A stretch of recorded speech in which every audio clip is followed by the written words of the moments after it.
Welcome to N2 Academy. Today I'm going to discuss about the poem Who Are You Little I by E. Cummings. It is in class 11 compulsory English under literature section. Here in this video you will get author's introduction, text, summary and many others. Let's begin our today's work. Edward Estlin Cummings, 1894-1962, often styled as E. E. Cummings, was an American poet, painter, essayist, novelist, and playwright. He wrote approximately 2,900 poems, two autobiographical novels, four plays, and several essays, as well as numerous drawings and paintings. He developed the style of poetry writing for which he became renowned with its unconventional use of capitalization, punctuation, spacing, and structure. He is regarded as an eminent voice of the 20th century English literature.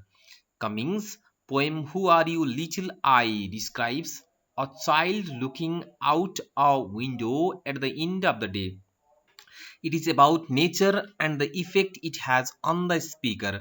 The speaker of the poem is the person voicing the words, recalling a childhood moment closely connected with nature. Perhaps the speaker is Cummings. Edward Estlin Cummings 1894 मा उनको जन्म भएको थियो भने उनको 1962 मा निधन भएको थियो। उनलाई एडवर्ड एस्लिन कमिङ्स अर्थात् स्मल लेटरमा ई कमिङ्सको रूपमा उनी अर्थात् आफ्नै स्टाइलको रूपमा उनी चिनिन्छन्। उनी अमेरिकन कवि थिए, पेन्टर थिए, निबन्धकार थिए, उपन्यासकार थिए र नाटककार थिए। उनले झन्डै 2900 कविताहरू लेखेका छन्। दुईवटा आत्मवृत्तान्त अटोबायोग्राफिकल आत्मवृत्तान्त उपन्यासहरू लेखेका छन्, चारवटा नाटकहरू र यस्तै गरेर कयौं अन्य निबन्धहरू लेखेका छन् र सँगसँगै अन्य उनका ड्रइङ्सहरू र पेन्टिङ्सहरू पनि प्रकाशित भएका छन्। उनले आफ्नै किसिमको कविता he developed the style of poetry writing जसमा उनी आफू लोकप्रिय बनेका छन्। उनको अनकन्भेन्सनल युज अफ क्यापिटलाइजेसन अर्थात् उनको कविताहरूमा क्यापिटलाइजेसन अर्थात् क्यापिटल गर्ने लेटरहरूलाई कविताको नियमअनुसार पहिलो अक्षरहरू जो क्यापिटल गर्नुपर्ने हुन्छ त्यसलाई उनले भायोलेट गरेका छन्, त्यसलाई मानेका छैनन्। पङ्क्चुएसन भयो, स्पेसिङहरू हो, त्यस्तै गरेर स्ट्रक्चरको सम्बन्धमा पनि उनले त्यसलाई बेवास्ता गरेका छन्। त्यसैले उनलाई 20औं शताब्दीको अङ्ग्रेजी साहित्यको चाहिँ महत्त्वपूर्ण आवाजको रूपमा पनि, पपुलर भोइसको रूपमा पनि मानिन्छ।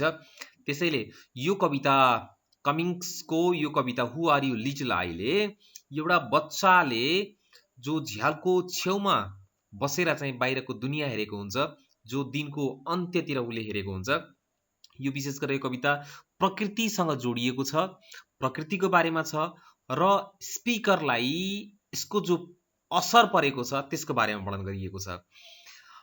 यो कविताको स्पिकर जसले आफ्नै आवाजलाई निकालिरहेका छन्, उनले आफ्नो बाल्यकालको सम्झनालाई स्मरण गरिरहेका छन्, जुन बाल्यकालको स्मरण जो पूर्ण रूपमा चाहिँ प्रकृतिसँग जोडिएको छ।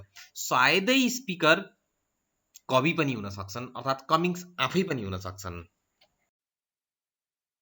Original text who are you little I, 5 or 6 years old, peering from some high window at the gold of November sunset, and feeling that if day has to become night, this is a beautiful way. The poem Who Are You Little I is composed by E. E. Cummings, describes a child looking out a window at the end of the day. It is about nature and the effect it has on the speaker. The speaker recalls a childhood moment closely connected with nature. Here, maybe the speaker is the poet himself. यो कविता E कमिङ्सद्वारा रचना गरिएको हो, जसमा एउटा बच्चाले झ्यालबाट बाहिर दिनको अन्त्यतिर चाहिँ झ्यालबाट बाहिर हेरिरहेको हुन्छ। यो विशेष गरेर प्रकृतिको बारेमा र प्रकृतिले जो स्पिकरलाई पारेको प्रभावको बारेमा वर्णन गरिएको छ। स्पिकरले आफ्नो बाल्यकालका स्मरणहरूलाई अर्थात बाल्यकालका सम्झनाहरूलाई उनी चाहिँ प्रकृतिसँग एकदमै प्रत्यक्ष रूपमा जोडिएर सम्झन्छन् र सायदै यसमा स्पिकर कवि आफै पनि हुन सक्छन्। बाँकी rest will be described in the summary section. Now summary.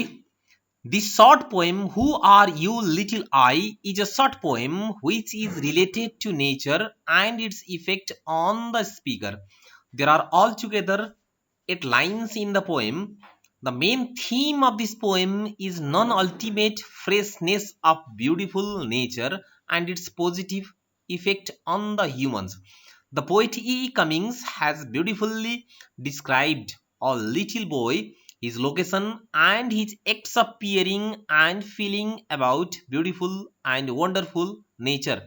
He has presented his experience of childhood closely connected with nature. He has presented himself as a little I or a boy of 5 or 6 years old who keeps on peering beautiful golden sunset of November through some high window and pondering about the wonderful transformation of the day into the night in a very beautiful way. यो छोटो कविता हु are you little I प्रकृतिसँग जोडिएको छ, प्रकृतिसँग सम्बन्धित छ र यसले जो स्पिकरलाई पारेको प्रभाव छ त्यसको बारेमा वर्णन गरिएको छ। जम्मा जम्मी यो कवितामा 8 वटा लाइनहरू छन् र यसको मुख्य आशय भनेको जो यो प्रकृतिको अर्थात यो सुन्दर प्रकृतिको कहिल्यै पनि विनाश नहुने अल्टिमेट नन अल्टिमेट फ्रेशनेस, जो ताजगीपन जो कहिल्यै पनि विनाश भएर जाँदैन त्यसको बारेमा र यो मानिसहरुमा यसले पारेको सकारात्मक प्रभावको बारेमा वर्णन गरिएको छ। यो कविता ई कमिङ्सले एउटा सानो केटाको बारेमा वर्णन गरेका छन्। त्यो केटा बसेको स्थान, हिज लोकेसन, त्यस्तै गरेर उनले हेर्ने तरिका जो चाहिँ चियाएर हेरेका छन्, झ्यालबाट भनिएको छ। त्यस्तै गरेर उनको भावना जो प्रकृतिलाई, प्रकृतिको बारेमा उनले जो वर्णन गरेका छन्, यो सुन्दर र अचम्मको प्रकृतिको बारेमा वर्णन गरेका छन्। उनले जो बाल्यकालको अनुभवलाई राम्रोसँग प्रस्तुत गरेका छन्, विशेष गरेर प्रकृतिसँग एकदमै नजिकबाट जोडिएर। उनले आफूलाई एउटा सानो लिटिल आई को रूपमा चाहिँ प्रेजेन्ट गरेका छन्। सायदै त्यो केटा पनि हुन सक्छ, केटा 5 अथवा 6 वर्षको छ, जसले यो गोल्डन सनसेट अफ नोभेम्बर अर्थात नोभेम्बर महिनाको सूर्यास्तको समयलाई चियाइरहेका छन्।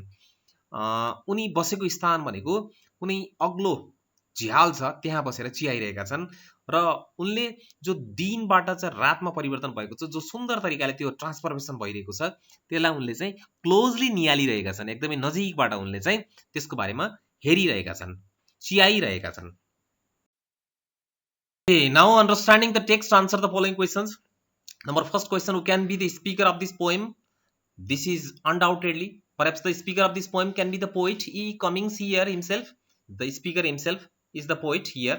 He has presented himself as a little boy here in this poem through recalling his childhood experience connected with nature.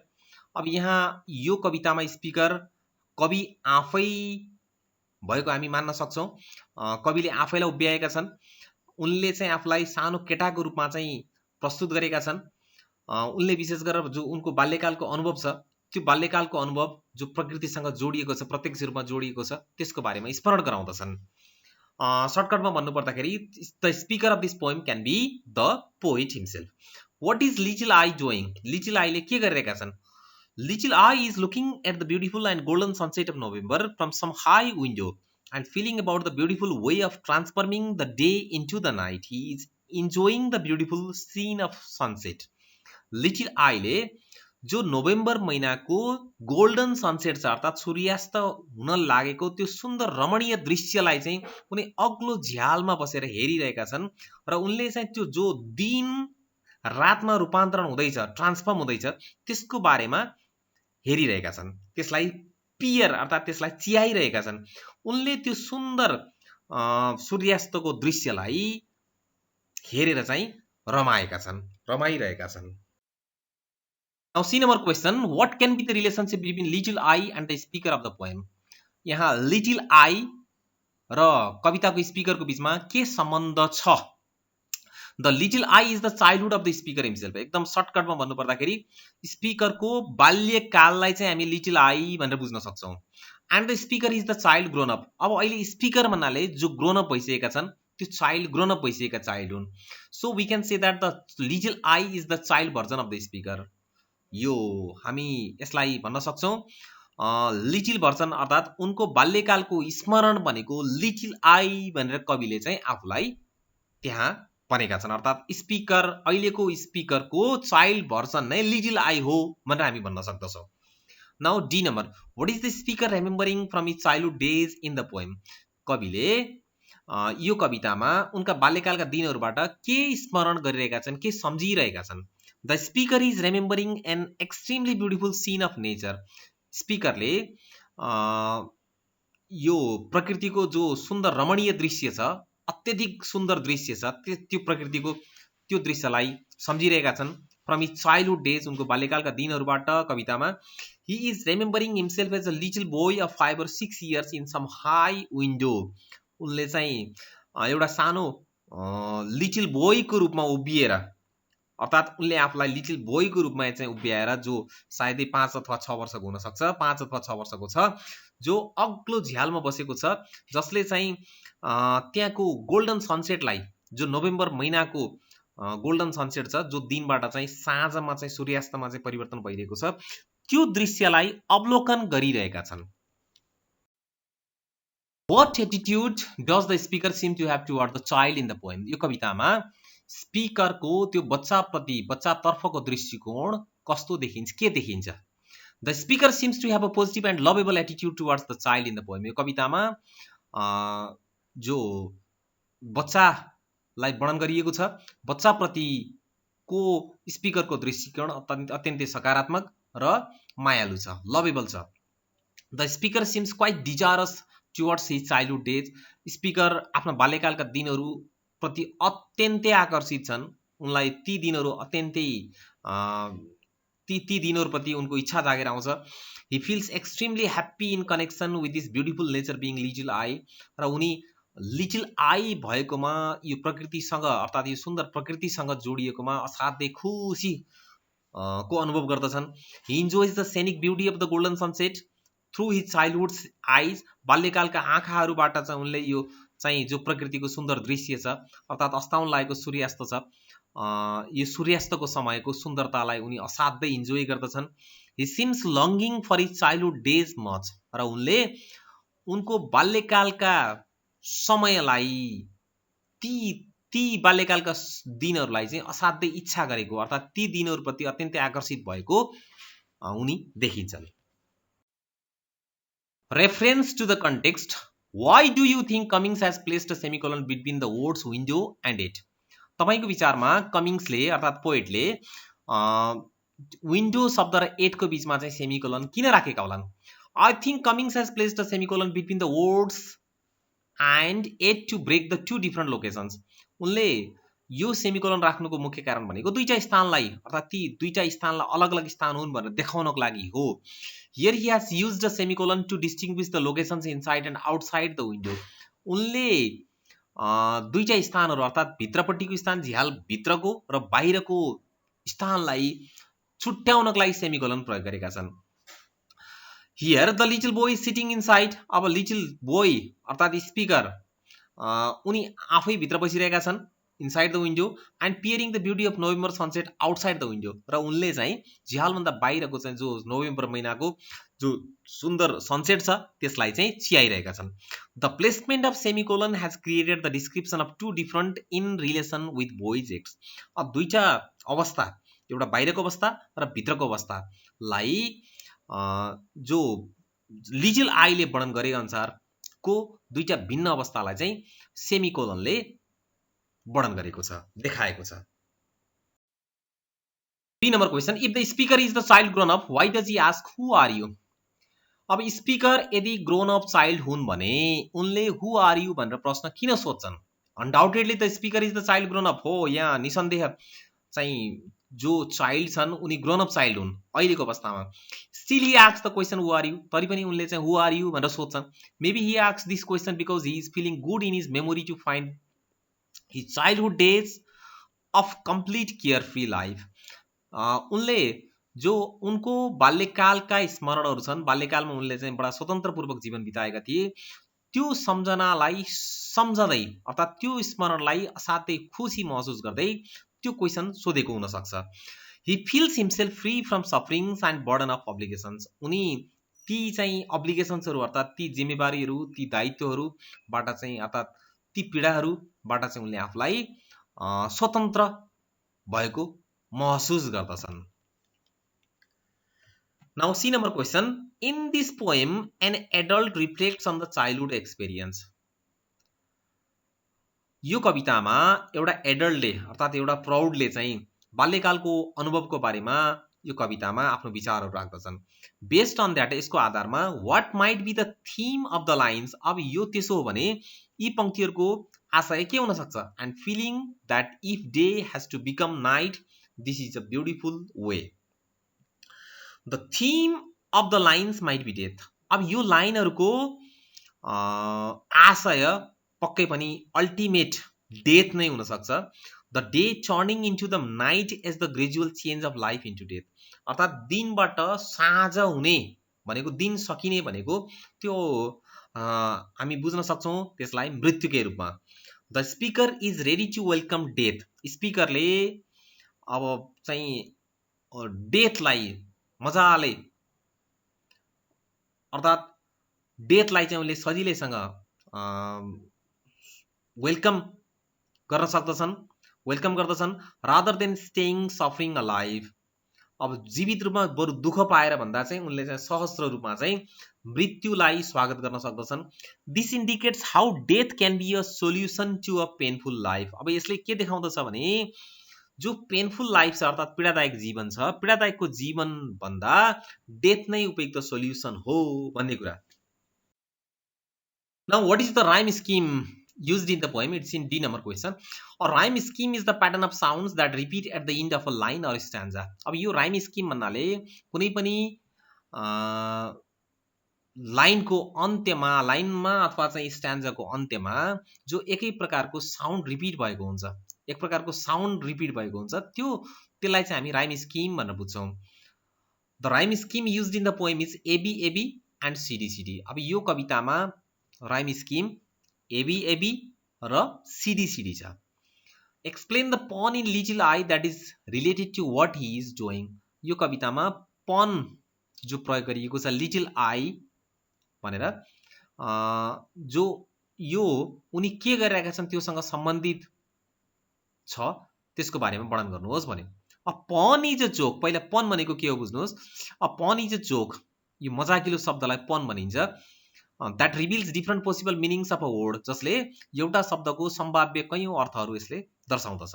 It also refers to the words that sound alike, यसले एउटै खालका आवाज आउने शब्दहरूलाई पनि जनाउँदछ। But have different meanings along with humour, तर हाँसो सँगसँगै यसले चाहिँ विभिन्न खालका अर्थहरू पनि दर्शाउँदछ। Here in the act of the little I, जो लिटिल आईको सम्बन्धमा we find beautiful use of the pun, यहाँ सुन्दर पनको उदाहरण प्रस्तुत गरिएको छ। The little I is peering golden sunset, little आईले चाहिँ गोल्डन सनसेटलाई चाहिँ हेरिरहेका छन्, चियाइरहेका छन्, जो नोभेम्बर महिनाको छ।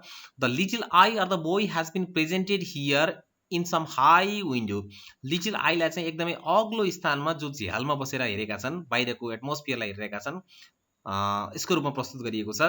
Here little I and high sound alike in rhyme. अब यदि विचार गर्नुभयो भने लिटिल आई र हाई को उच्चारण एउटै किसिमको छ। Scheme but create laughter for the readers to find out the meaning, तर यसको यदि अर्थ पत्ता लगाउनु भयो भने एक प्रकारको हाँसो उब्जन्छ।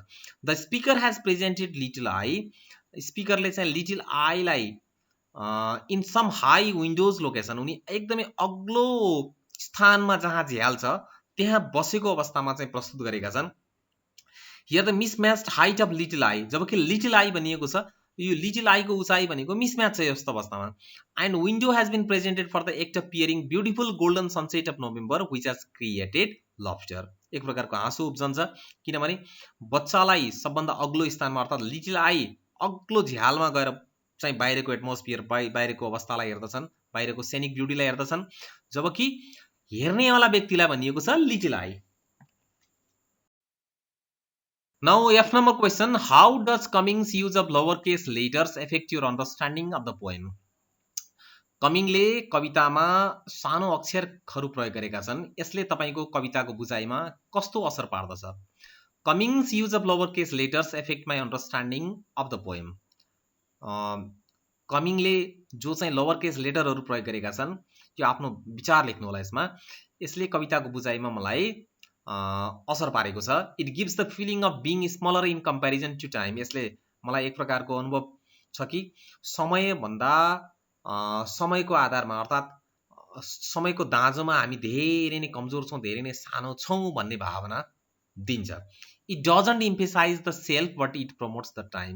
हामी को हौँ भन्ने कुरा महत्त्वपूर्ण भन्दा पनि समय चाहिँ बढी महत्त्वपूर्ण हो, समय ठुलो छ भन्ने कुरा यसले दर्शाउँदछ। Now reference beyond the text. How does nature inspire the speaker in who are you little I? Explain. Nature inspire the speaker a lot in who are you little I. अब यहाँ प्रकृतिले स्पिकरलाई धेरै नै प्रेरणा दिन्छ। The beauty of nature has made him recall his beautiful childhood experience. जो प्रकृतिको जो सुन्दरता छ यसले चाहिँ उनका रमाइला अनुभवहरू चाहिँ को बारेमा स्मरण गराउँदछ। He finds himself as a little boy of 5 or 6 years old in his childhood. बाल्यकालमा उनी 5 अथवा 6 वर्षको जो थिए त्यसको रूपमा पाउँदछन् उनले आफूलाई। He keeps on peering the beautiful golden sunset and feels for the beautiful way of transition of the day into the night. उनले त्यो ब्युटिफुल गोल्डन सनसेटलाई अर्थात् नोभेम्बर महिनाको जो गोल्डन सनसेट छ त्यो गोल्डन सनसेट त्यो सेनिक ब्युटीलाई उनी चियाइराख्न चाहन्छन् र जो दिनबाट जो रातमा चाहिँ परिवर्तन भएको छ, जो ट्रान्जिसन छ त्यसलाई पनि उनी चियाउन चाहन्छन्, त्यसमा रमाउन चाहन्छन्। Interpret the poem in any way you like. यो कवितालाई तपाईले जसरी बुझ्नु भएको छ त्यसको आधारमा अर्थ्याउनुहोस्, अर्थ लेख्नुहोस्। The poem who are you little I composed by E Cummings. यो कविता ई कमिङ्सद्वारा रचना गरिएको हो। Describes a child looking out a window, जसमा एउटा बच्चाले झ्यालमा बसेर बाहिरको वातावरणको बारेमा अवलोकन गरिरहेका छन्। At the end of the day, समय दिनको अन्त्यतिर छ। इट इज अबाउट नेचर, प्रकृतिको बारेमा वर्णन गरिएको छ। And the effect it has on the speaker, र यसले जो स्पिकरलाई पारेको प्रभाव छ त्यसको सम्बन्धमा पनि। The speaker recalls a childhood moment closely connected with nature. स्पिकरले आफ्नो बाल्यकालको सम्झनालाई प्रकृतिसँग एकदमै नजिकबाट जोडिएर सम्झन्छन्, स्मरण गर्दछन्। Here probably the speaker is the poet himself. यहाँ सायदै स्पिकर कवि आफै पनि छन्। The speaker stands next to the window. Speaker त्यो झ्यालको छेउमा गएर बस्दछन्। And addresses himself in the form of his own inner child of 5 or 6 years। र उनले आफूभित्रको जो चाहिँ 5 अथवा 6 वर्षको जो चाइल्डहुड एक्सपिरियन्स छ, चाइल्डलाई उनी सम्बोधन गर्दछन्। भन्छन् कि little I as the child like feelings still lives within him. जो उनी भित्रै जो चाइल्ड लाइक अर्थात् बच्चाको जस्तो भावनाहरू उनी भित्रै रहेको छ। The feelings that cause him to recall how he use to enjoy the golden sunset in November. जो फिलिङ्स अर्थात् जो भावनाहरू उनी चाहिँ जो नोभेम्बर महिनाको गोल्डन सनसेटलाई इन्जोय गर्ने गर्दथे तिनीहरूलाई स्मरण गर्दछन्। When he was a child, जब उनी 5 अथवा 6 वर्षको चाइल्डको रूपमा थिए। Now his adulthood worries have suppressed all his joys and pleasures. अब अहिले उनी प्रौढ भइसकेका छन् र अहिले जो एडल्टहुड अवस्थामा उनका कयौँ चिन्ताहरू दुःखहरू छन् ती सबै कुराहरूले चाहिँ त्यो विगतको खुसी र चाहिँ जो आनन्द थियो त्यसलाई पूर्ण रूपमा सप्रेस गरेको छ, अर्थात् दबाइदिएको छ। He considers the day turning into the night as the gradual passage of time। उनले जो दिनबाट रातमा परिवर्तन भएको छ यो जीवनको परिवर्तनको अर्थात् बिस्तारै जो ग्रेजुअल चेन्ज छ, अर्थात् बिस्तारै जो परिवर्तन छ त्यो परिवर्तनको रूपमा उनले बुझेका छन्। He welcomes this as a beautiful way. र उनले चाहिँ अर्थात् कविले चाहिँ यसलाई सुन्दर वेको रूपमा अर्थात् ब्युटिफुल वे ट्रान्सफर्मेसनको रूपमा चाहिँ सहस्र रूपमा स्वागत गर्दछन्। Thank you everybody. Thank you for watching the video. Don't forget to like, comment, share and subscribe my YouTube channel N2 Academy. Thank you very much.